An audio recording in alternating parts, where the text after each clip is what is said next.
Hey guys, how's it going? Michael Troy here, and today we're going to be looking at Marvels by Kurt Busiek and Alex Ross. Alright, so this is exciting. First of all, I'm so glad my sister sent me a bunch of comic books from Ohio from my dad's attic, so I'm glad that these were part of the package and they're in bitchin' awesome good shape. So first of all, I have to say, like, this was such a special book when it came out, and it still is a special book. It has such great design. They did this acetate cover with this.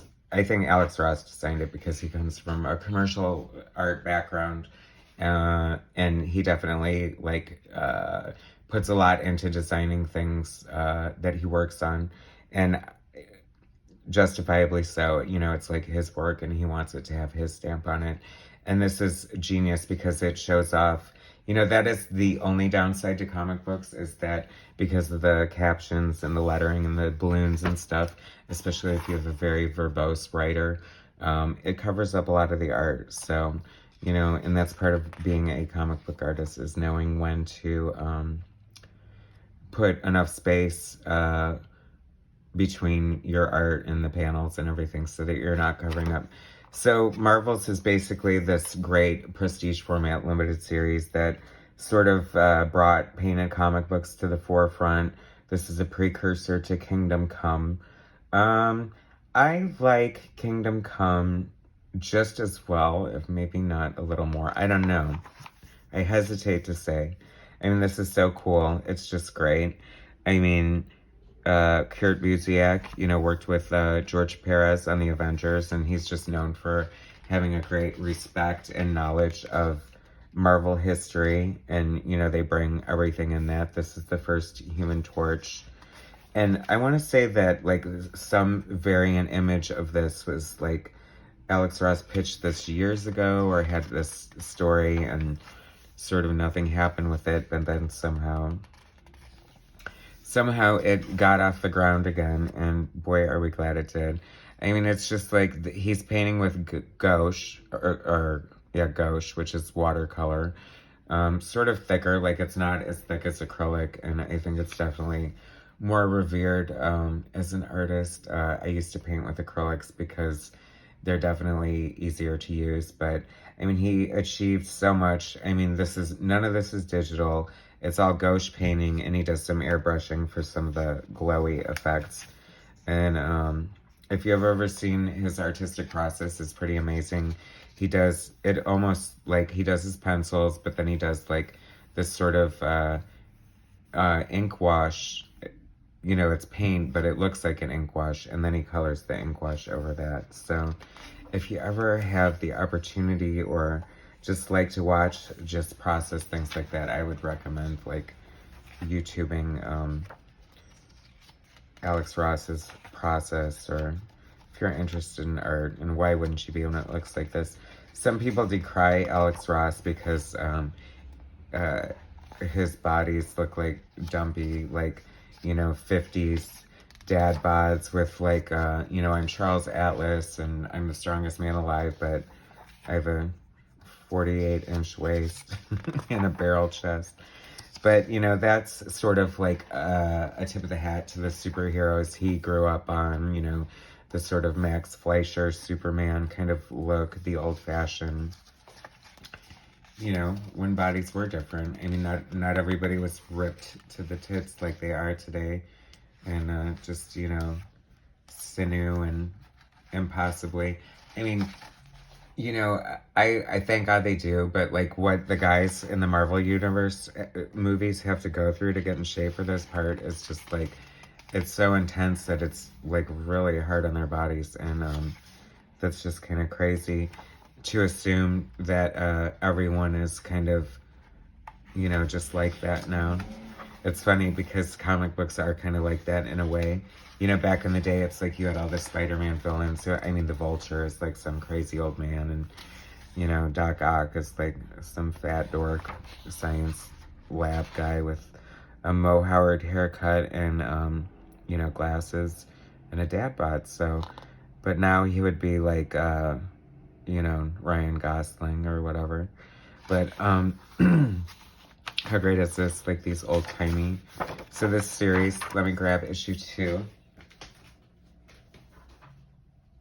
This series is through the eyes of, what is it, Phil Sheldon, the photographer.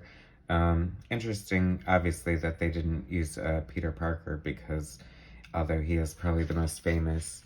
And look how gorgeous that cover is. Angel carrying like this mutant child. And this is obviously about the anti-mutant hysteria in the 60s.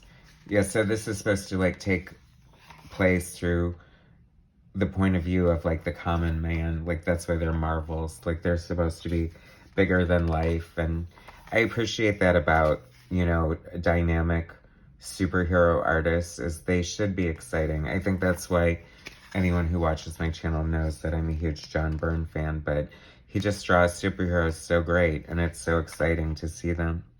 You know, it's so interesting with this painted style is like, you're doing so many things. You know, he uses a lot of photo reference, as you probably should, to get, you know, photorealistic paintings, but to help with the shading and stuff. Reference is invaluable as an artist, but it's like you're drawing and painting things here that, you know, there's really no guideline for. I mean, what does a flaming 4 in the sky look like? Well, that looks pretty darn good to me. I don't know. This was just so cool. Like, this was, I feel like, you know, there's not enough, like, hype comic books like this anymore. Like, that live up to the expectation and just are really something different and special and breathtaking. And any comic book with frickin' B. Arthur from the Golden Girls in it, I mean, sign me up. I'm already here, but sign me up anyway.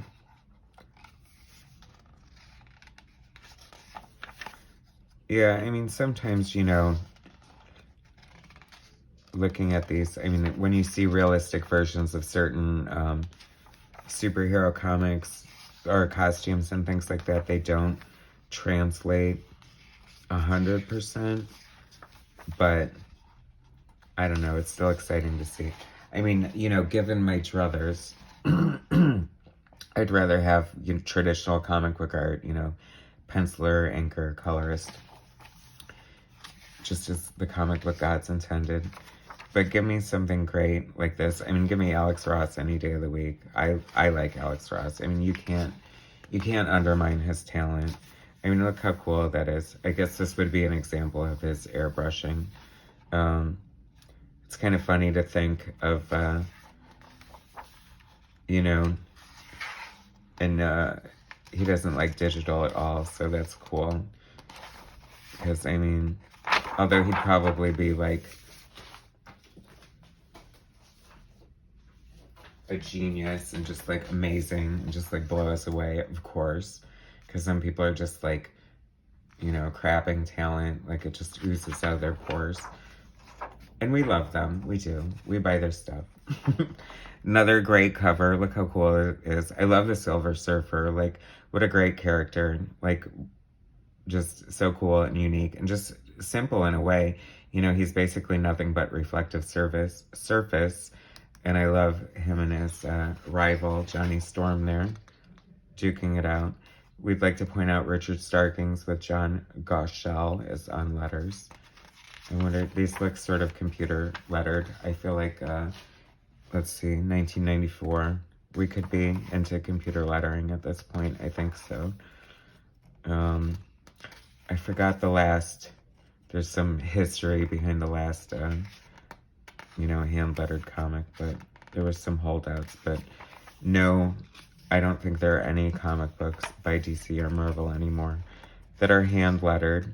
And it's such a great art form in itself, but seriously time-consuming and seemingly difficult. But I suppose if you have a knack for it, like anything, it's just talent mixed with craft, persistence. The sky is on fire. I mean, that's so beautiful. I just love that. This should be in a treasury-sized edition, or tabloid size, whatever you want to call it, and to show off this gorgeous, gorgeous Alex Ross art. I mean, come on, is that like a cool Galactus or what. I'm loving that. You know, so the only downside sometimes I think with painted comics, especially using reference, is sometimes this does look just slightly stiff to me. But, you know, I'm not complaining. But it's just, I feel like when you get somebody like a Greg Land who is known for tracing pictures, you know, it just, because people aren't frozen, especially in a comic book, you're not frozen in time. You should have some sort of reference to movement, or just like sort of look like you're living. And this is so cool. This is like killer. I would love to have a poster of this. This is amazing.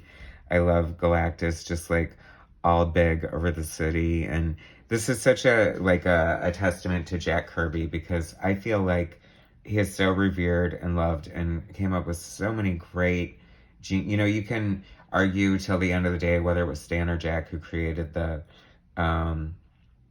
Marvel Universe, and I feel like there's room for both. I think one wouldn't exist without the other.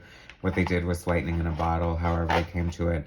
But the one thing you can't take away is that, you know, it was Kirby's pencil that designed everything. So, based on Stan's description or not, and they're just genius designs. I love the geometric, like, stuff that he puts into it.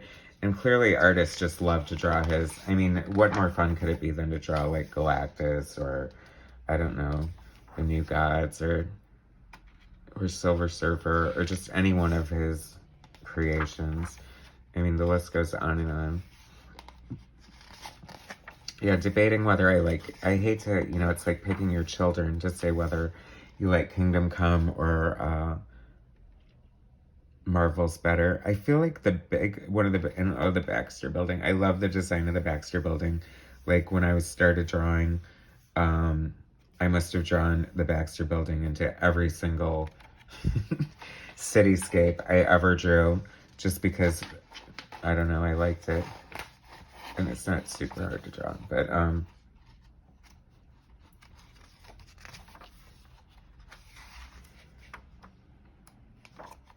I mean, that is just so epic.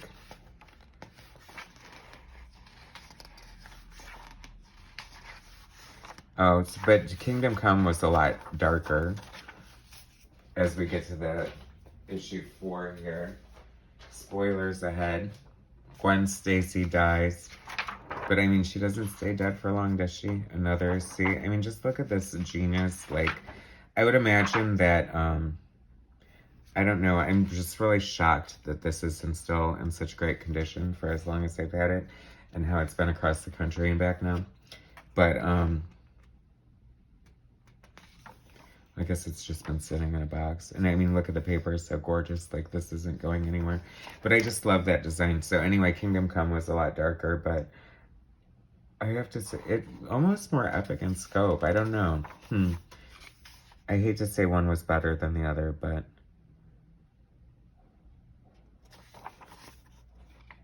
Kingdom Come had a lot of fun. I don't know, you know, since DC characters, they just lend themselves really well to Alex Ross's style.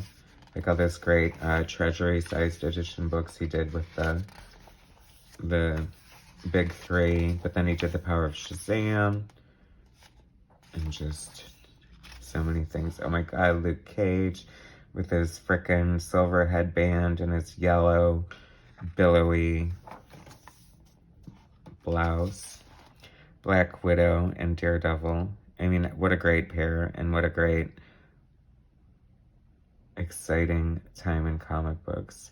That's what I love. Like, they need to do more series like this. Not necessarily the same premise or whatever, but just like, you know, there's such a great, rich history in the Marvel Universe, and just so many fantastic characters that people love so much. And, you know, they have the X-Men going to the Met Gala, and I mean, that's fun for like 5 minutes, I think. I don't know. I don't know how I feel about that. And I'm a big fashion queen, so what does that tell you? But I think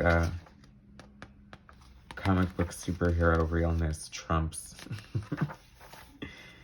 gimmicks It seems a little gimmicky to me.